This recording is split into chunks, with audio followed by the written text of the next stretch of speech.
Hey guys, what it do? It's your boy Supreme Cheer the God. This is gonna be a pretty quick smash hit rap sheet.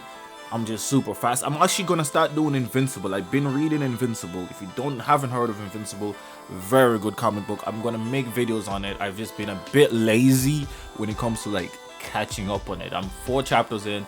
I'm definitely gonna do that. I also have beginning after the end lined up, so we gonna start getting beginning after the end popping through very soon. But I did catch up on Solo Leveling, so I might as well talk about it. I did catch up.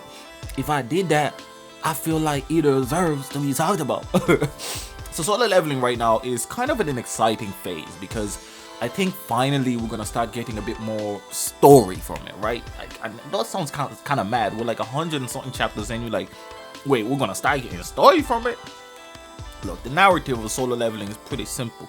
You have a dude that's super weak, you know, the typical super weak, then get some OP ability, and he's OP. He's broken as fuck. He's already like a fucking national level fucking hunter.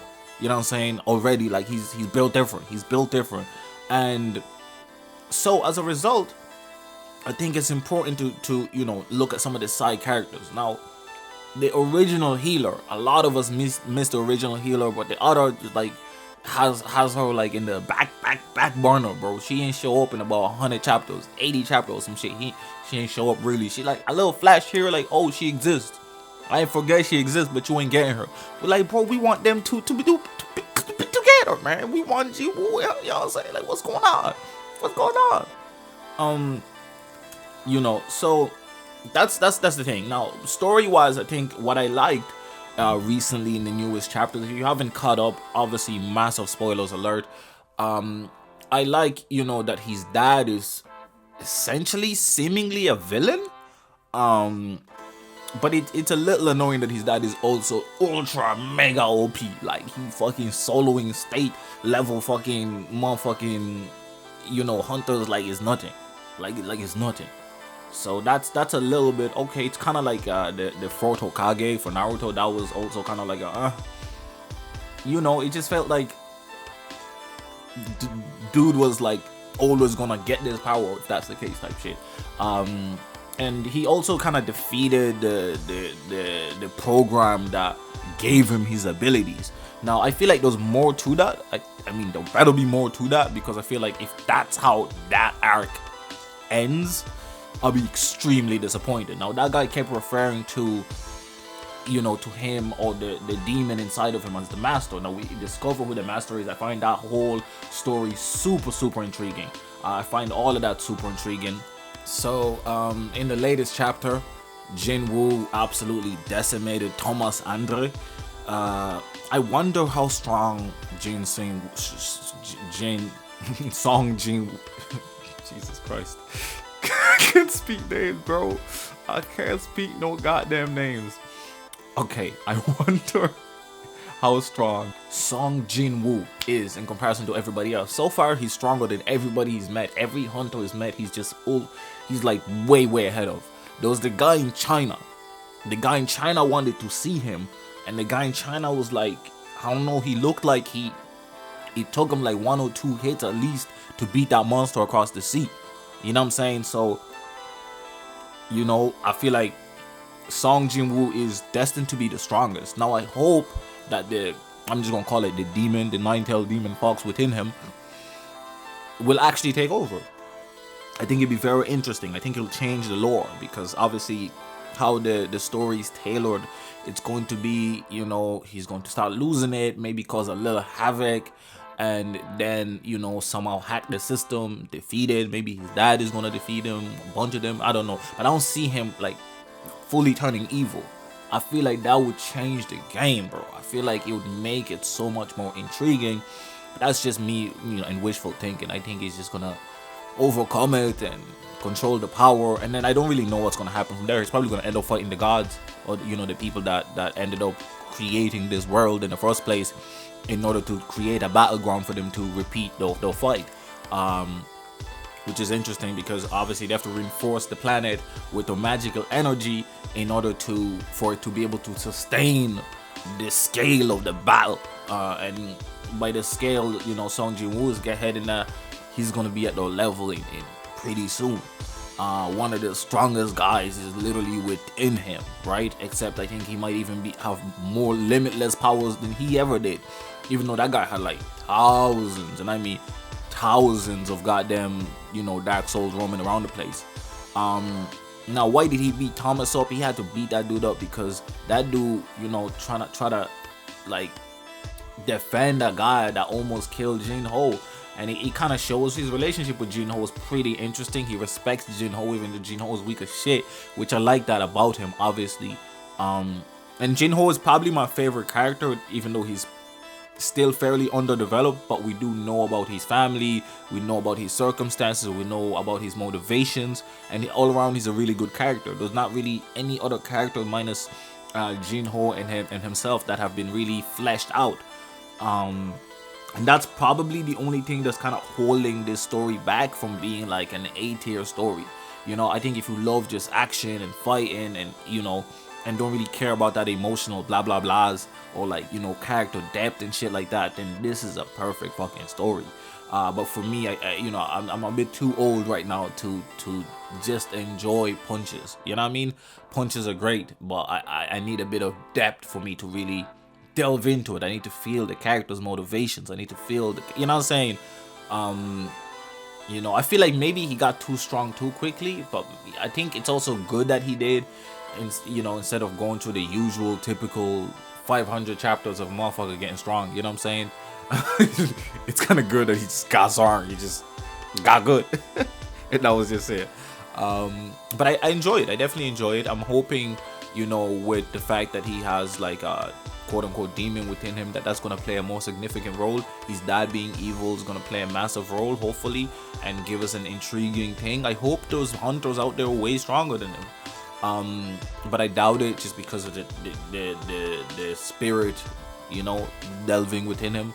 It seems to be ultra OP, and that motherfucker was running the whole battlefield by himself. They must have sealed him or something, because he looked like he was literally the only motherfucker, like, as the king. That dude was literally the only one really standing up to the enemy. Like, he was the only one really fighting these light knights or whatever. You know what I'm saying? He was soloing these motherfuckers, like literally like solo leveling. He was doing it by himself. That whole war, he was the reason all the monsters even had a chance. You know what I mean? So I wonder who these light knight motherfuckers are as well. That's interesting. I also wonder why, you know, Jin-woo's dad is out here murking some of these state level, you know, or national ranked fucking hunters. I wonder what Jin-woo's dad is thinking. I wonder if he's being controlled. Now, when he hopped out in season 1, remember, he seemed to be pretty reasonable guy, but since he's shaved and he's just out here smoking motherfuckers, he definitely seems stronger than Jin-woo at this current state right now, or maybe at the same level, because they can both take on high, like crazy strong people out here. With little to no effort. And we gotta understand as well, he beat Thomas without any summoning. He was beating his ass with his own bare hands. You know what I'm saying? If he has his summonings, bro, it's a massacre. It's not even close. It's not even close. Got Beru there. Like, come on, it's not even close, bro. It's not even Ignis there, bro. It's not even close. It's a massacre.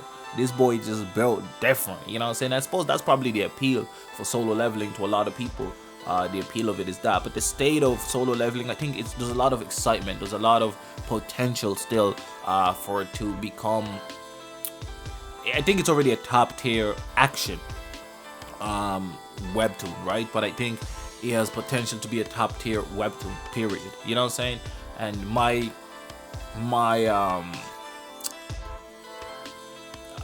scaling is hard. You know what I'm saying? I love Naruto, but I think Naruto isn't an S tier anime. It's probably my favorite anime of all time, and it just has way too many flaws for me to call it S tier. You know what I'm saying? But it's definitely A+. It's A+ just because of the narrative, right? The narrative, the characters, all of that stuff make it A+. But I think it just falls short of S tier. I think Full Metal Alchemist Brotherhood is S tier. You know what I'm saying? It's just solid. It's concise. It's short. There's not a lot of room for it to go wrong, because it does what it needs to do and then it goes away. You know, so but solo leveling is definitely going to be more like a One Piece type thing that can go on indefinitely, because there's so much to the world, there's so much to the lore. You know, it's I don't think the webtoon has ever mentioned Africa. It's always you know, Germany, France, China, Japan, and America, right? It hasn't mentioned Africa, it hasn't mentioned South America. So, you know, hopefully there's some unique type of motherfuckers there that's like built different, that's gonna challenge Jinwoo. Cause even if he's gonna be the strongest, I do want him to have some motherfuckers that clap him up. That is like, damn, bro, shit, golly, I thought I was the strongest motherfucker, but there's some hidden motherfuckers in this bit. Cause surely, if he has this ability, he can't be the only motherfucker with this shit, bro. Unless they're gearing it up so that he only faces like non-human threats.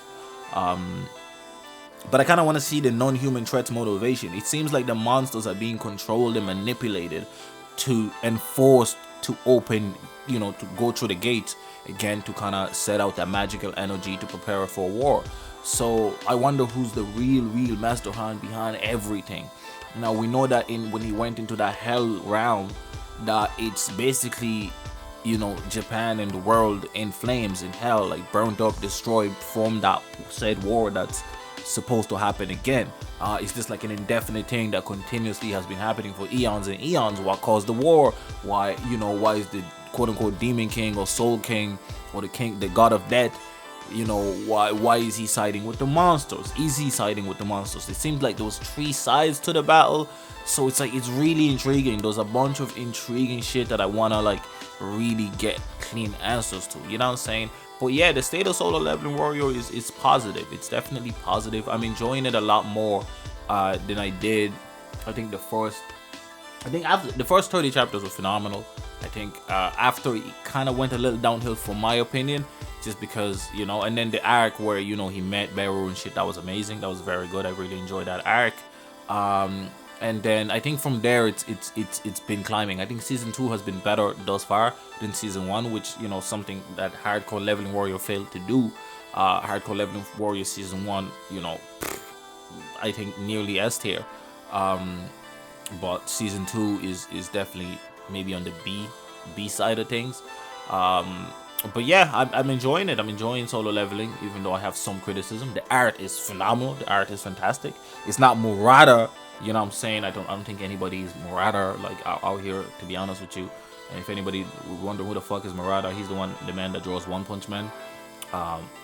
Trust me, if he got his shit colored, you know what I'm saying, that there's levels to this shit. But this is still A+ tier art. The art style is amazing. It really, you know, I love the character models. I just love the vibe to it. Everything is really good. Yeah, I'm excited to see what happens in the next few 100 chapters. But Invincible is what I'm going to talk about. Invincible now, see, this is why I don't really make videos on solo leveling and stuff like that, just because there's not so much emotions and depth. Even though there's a lot of emotion and depth in this latest chapter, because of, you know, him being pissed off about Jin-ho getting beaten to a pulp, and him going on a rampage and losing his temper. And we've noticed that he loses his temper a lot when family or people he cares about are in danger, you know what I'm saying? So, and he didn't have a shadow soldier with Jin-ho, and he blames himself on that. I'm gonna delve deeper into those type of things later on, just because I just caught up to the whole thing very fast, so I'm still not like 100% refamiliarized with names and certain things. And when I talk in depth, that's when I'm gonna refamiliarize myself with this. But Invincible is next. I think I'm gonna try to do that tomorrow. I have to travel again tomorrow, but when I'm back, I'm gonna do, well, it might be today for y'all by the time you see the video, but when I'm back, I'm gonna do Invincible. Anyways, been your boy Supreme Uchiha the God. I hope you guys enjoyed. Leave a like, comment, subscribe, all of that gang shit. Hey, leave your thoughts below. I'm out.